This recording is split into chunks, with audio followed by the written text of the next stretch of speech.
Hi everyone, welcome to tonight's live. Today we are going to be talking about cuticle pushers.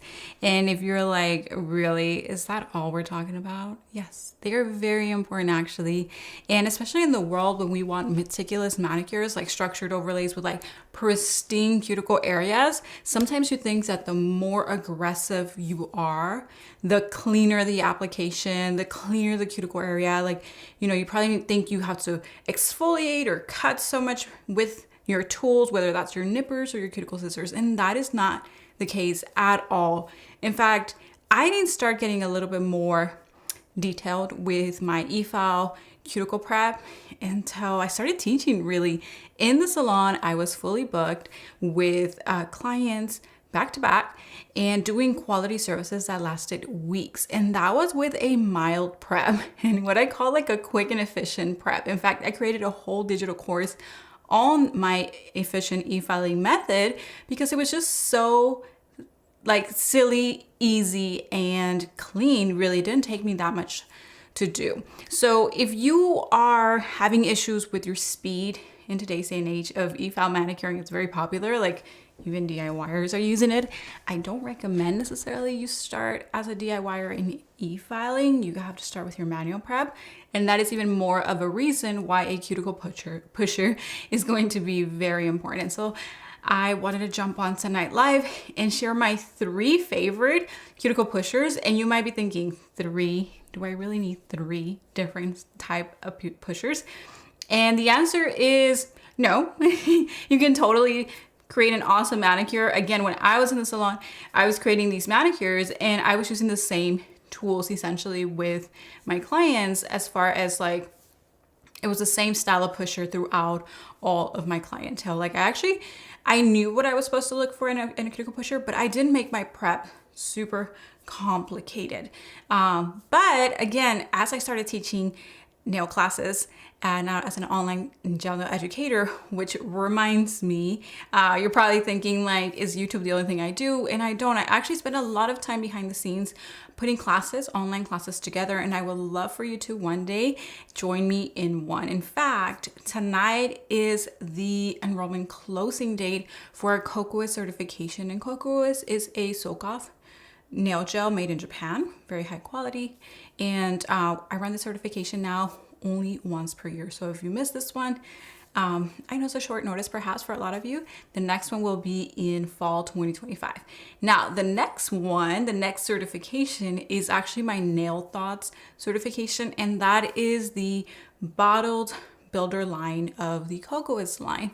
So they have a line of products that is primarily bottled use, and they have the builders in a bottle, tinted builders, bottled colors. If you prefer applying your colors out of a bottle versus a pot, then that would be the course or the learning that you would seek out.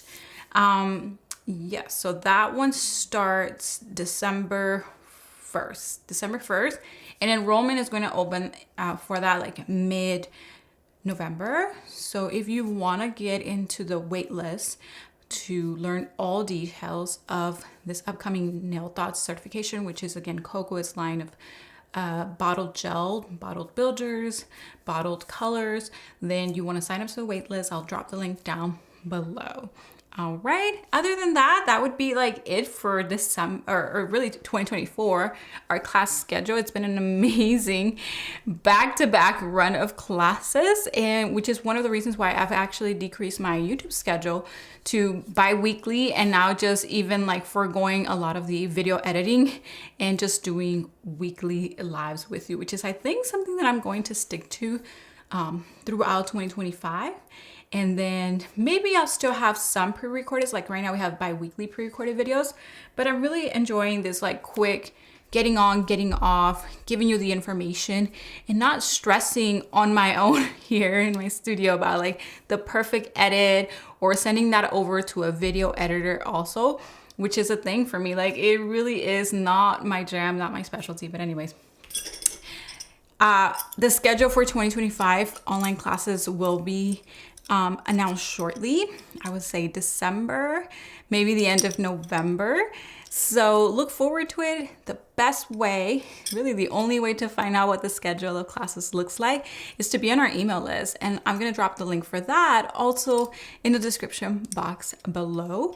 And while you wait, I'll send you my free ebook, which I'm not sure that you already have. It's called Nail Gels 101. And in it, I go in detail on how to identify any nail gel in the market. Like if you ever wonder what a trendy name of gel is, like bottle builder, potted builder, or builder gel nails, or BF nails, or whatever it may be, hard gel, soft gel, I promise you, after you get this ebook, again, it's called Nail Gels 101 by me. I wrote it. I sat down there for about a week writing this book for you. You're going to learn every gel in the market. You'll never have to wonder what a gel is. You're going to be so educated. And yeah, anyways, so if you sign up to our email list, that's how you're going to find out like 2025 schedule of classes. Okay. All right. So welcome everyone who is going to be joining us live. I know some people might be busy out there tonight, but we still have to get this done. All right, 3 cuticle pushers, and do we really need 3? No, you don't need all 3. Again, I started using 3 different ones now as an educator, and because I've understand now how I can perfect, right? It's really the obsession with perfection nowadays, right? My client's cuticle area with these 3 different ones. And in fact, actually one I don't even use for cuticle work, but I still keep it for other work. So technically, this one is not for cuticle work. And I almost poked my eye out with the very sharp blade one. Okay. All right. So I used 2. But this is still considered a cuticle pusher. So we need to review it, right? And we need to throw it in the line of cuticle pushers. So I'm going to take you through the generic one. And this one I have been using for years. And I'm going to show you on my other screen what the difference is. All right, so why don't we do that? Hopefully I don't break anything. All right, so you should be able to see my screen here. Here we are, and maybe a little light, little extra light for us. All right, I'm going to bring it a little closer to you. Boop, there you are. Okay. So let me tell you about this cuticle pusher. I know it's a little blurry. I'm going to fix that for you. So it's been my standard cuticle pusher. And again, I use it a lot, like a whole lot. And the reason why this is more of my generic cuticle pusher is because it's going to fit different nail beds. There we are. Okay, different nail beds. And what do I mean by that? I always, and if you are enrolled in my Efficient Efiling Masterclass course, you know why I recommend this particular one. So it's going to be like your general pusher. If you're like, I don't want to break my brain trying to figure out which one, this, that, and the other, or, you know, I have to start somewhere, I would say start here. This is your generic pusher. Now, hold on tight because you might be thinking, well, it looks like all of the pushers out there. It has a scraping end.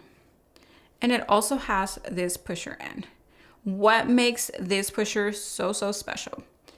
This pusher is actually sharpened on this end over here. So it's very thin. It's a little dull now because I've used it for maybe, I don't know, 4 years, 3 years now, like this specific one. And so it's dulled out a bit. Okay. But I mean, I could still feel some sharpness in there. And that is going to allow us to get underneath the epinicium area. So this proximal nail fold area, so this fold, right, it actually kind of tucks underneath a little bit. We're going to call this area here is the epinicium. Cuticle is what's on the nail plate. Okay, on that nail plate, what's coming off, that's cuticle. The epinicium area is that little white line there. Okay. Little white line that is attached to the skin. Now you will find that some clients have an epinicium that is really tied to the cuticle area. It's like stuck literally on there. So you have to separate the two. And the way you do that is by grabbing a tool that is thin, in this case sharpened, and you separate, you break that area up a little bit. So you tuck it underneath that eponychium area and you push up a little bit, ever so gently, ever so gently. And every client is going to need a little different amount of force and direction with your pusher. Most of them, you'll be able to just get in there right away, almost parallel to the nail, almost, because if you're parallel, it actually doesn't even touch. You see there, right? So you have a little slight angle and then you get underneath there and you start picking up that area. And what you're doing is you are separating the eponychium from the cuticle. And it's like if you were able to get your pusher in between the two right here, okay? So that's why you want it thin. What you don't want to do is get a dull pusher. And I used to do this for years. When I was first starting out, of course, I didn't mind what kind of pusher it was. And in fact, if you're DIY, if you're just like polishing your nails or, you know, just a general maintenance at home, I wouldn't even recommend that you have like a sharp one like this and you try to get underneath the eponychium area and all of that. I would just recommend you just have any pusher. It can be a little dull, it doesn't matter. And you would just be pushing that area back a little bit to tuck it back so that you are able to apply your polish, your press-ons, again, any other DIY service that you may be doing on yourself, close to that cuticle area, okay?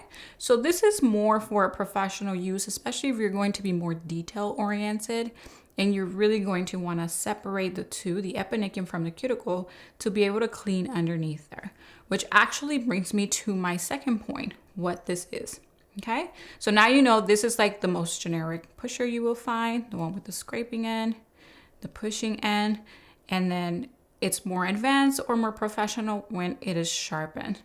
DIYers, be careful, use one that is dull, and this is really more for advanced technique. This is why I labeled this pro pushers, okay? All right, but I also know that a lot of my pro colleagues watch these videos, so hey, you might learn something new too. Okay, the other end is called the scraping end. And most pushers are going to have this scraping end. It might look like this. It might look like something else. It might look something crazy like this. And this has its own particular use, I'm very sure, probably especially for like maybe pedicures, right? And being able to get underneath there and whatnot. It's not sharp like a knife. We'll talk about it in a moment. But just know that other than pusher ends, cuticle pushers also have scraping ends, okay? And again, there's such variety. And so the question today is really like, what's all the variety for? What do we need each one for? Okay. So again, now we have that scraping end. Guess what? The scraping end is also somewhat sharpened. Not super sharpened, but somewhat sharpened. You guys can see there's an angle right here going like that, right? Going like that. But then there's like a little flat top here that kind of curves in there. And this part right here can sometimes feel a little sharp, a little pointed, a little precise, right? And that's the difference between cuticle pushers. By the way, the brand that I am using is called Staleks Staleks. And it's a Ukrainian brand. And they really do have the best implements for efiling and dry manicure services. So highly recommend them. I've been using them for many years now, maybe actually more like at least 4 years. And I'll link them below along with a resource on my favorite dry mani tools and implements from different brands, okay? So there you go. Now, what is the scraping end for? This is to push and open the pocket or that cuticle area. What is the scraping end for? A lot of people actually, you will see in their prep, they don't use the scraping end.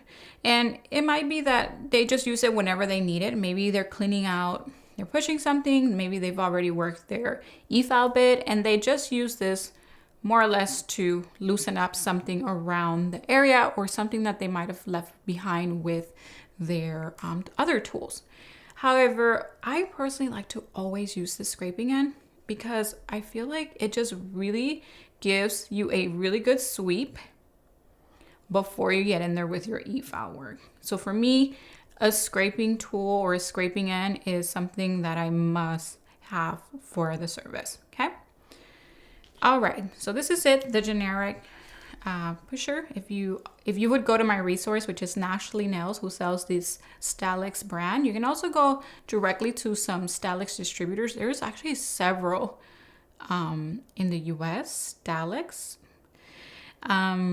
Yeah, you are going to find a variety of pushers. Okay, so I wouldn't buy into anything else at this time. Say you're new to these pushers until you first experiment with this, and then perhaps you take training with another not another brand, but there's another training, and they use different pushers, and you learn the purpose of that particular pusher. Like, don't just go buying different pushers because, you think that one is the one that you want. Start here, okay? All right, so generic, here it is. And the model, if you guys are interested, is the 30 and then 4.2, probably the version, but I already have this linked in that resource that I have for you, which is my comparison chart with different Efile tools and implements from different brands. Okay, so all you have to do is just download that and you'll be able to have all of those comparisons.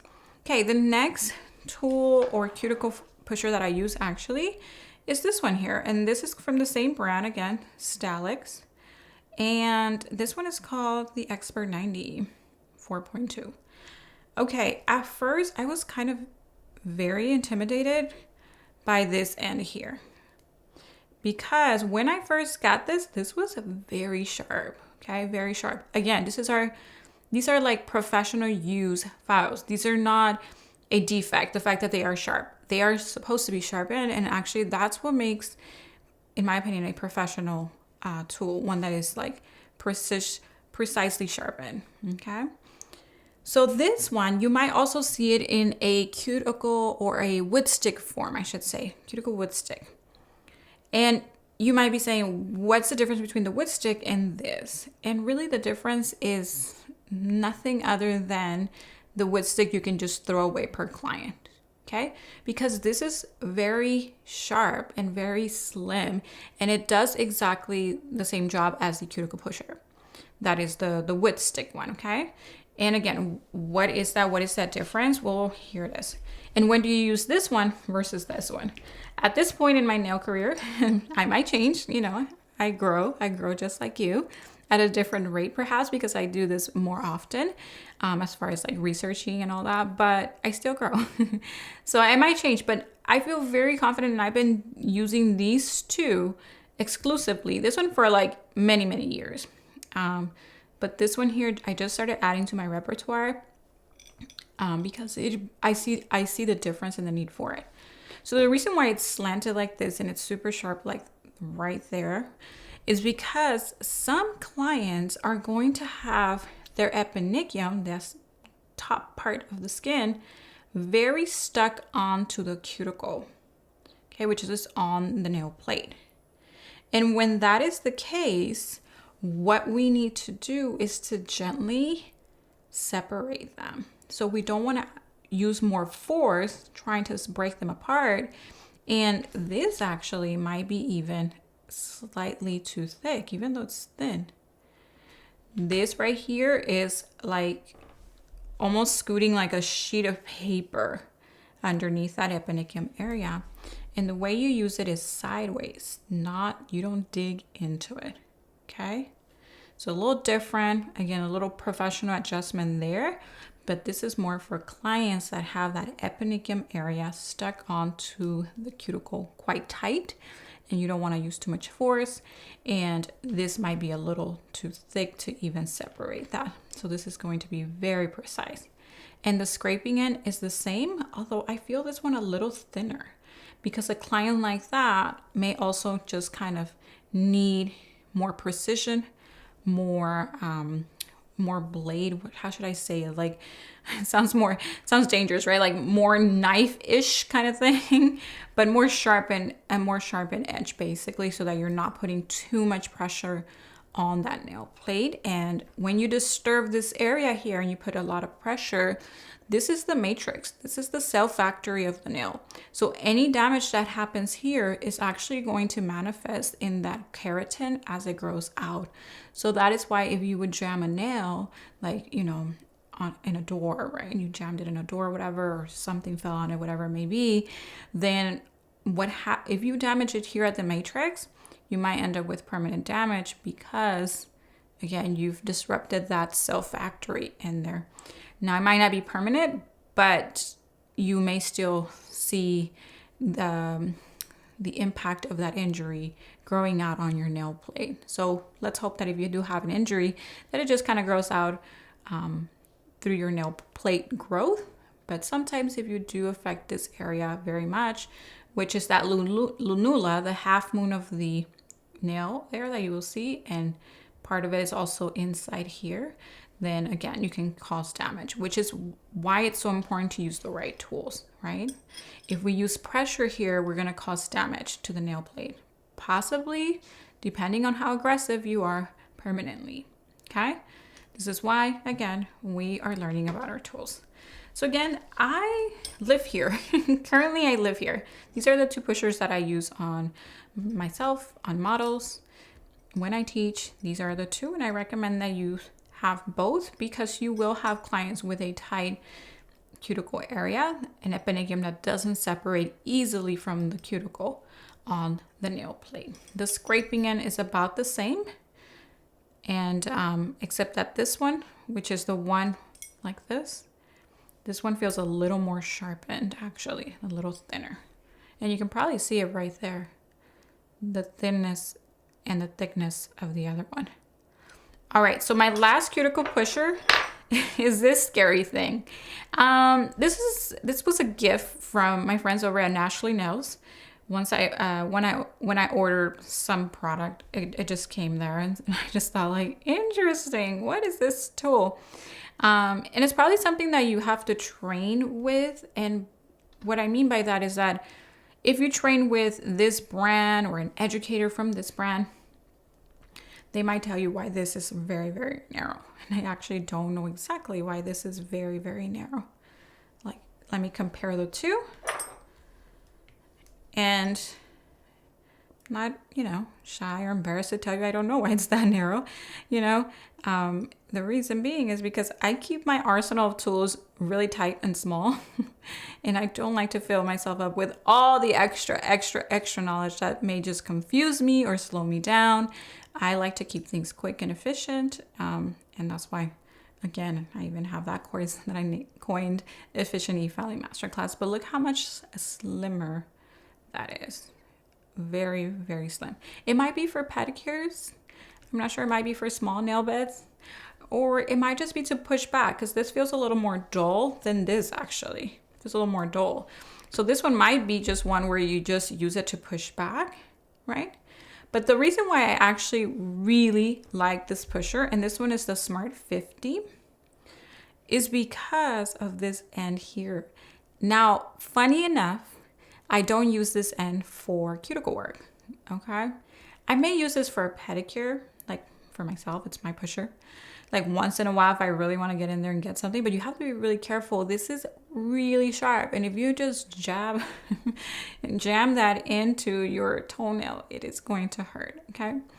So I'm sure you can use it to clean the cuticle plate, especially if you have, again, probably like thicker cuticle, because this is kind of sharp, and again, it'll scrape it off. But the reason why I like this, it's a very random reason, I'm sorry I'm holding you up, is for like gel that requires, or nail art that requires me to kind of like cut it. I really, really like using this for like my molding gel. So like putty gel or boba gel from Coco is, that one that is stringy and you can roll in between your fingers with a glove, and then I cut it. So that's something that this is tool, you guys, if you are in my Ring Bling course, which is a course on how to do like 3D nail art with that gel, the 3D gel that you can even roll and pull. This is a great tool to cut that. So this is why I use this cuticle pusher. Rarely do I use this for like cuticle work, actually, including this. But yeah, this is it's like I'm sure there's another reason in my nail art that I use this for. It doesn't come to mind right now, but definitely that clay, that boba gel, that pudding gel, again, the molding gel, yes. Okay, so those are my 3 pushers that I keep in my toolbox. And remember, these are my go-to, this one and this one. This is going to be standard for all cuticle work.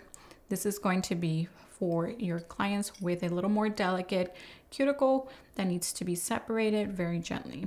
All right. And this is for nail art, especially this knife end.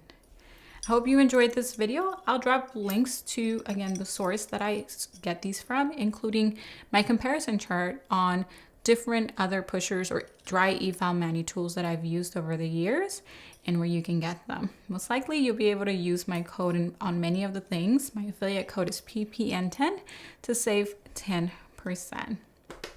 And thank you for joining me live. Don't forget that if you want to be part of our upcoming Nail Thought certification, I'll also drop the link to that waitlist down below. I'll see you next Thursday at the same time and the same place here, Thursday, 7 p.m. Eastern. Bye for now.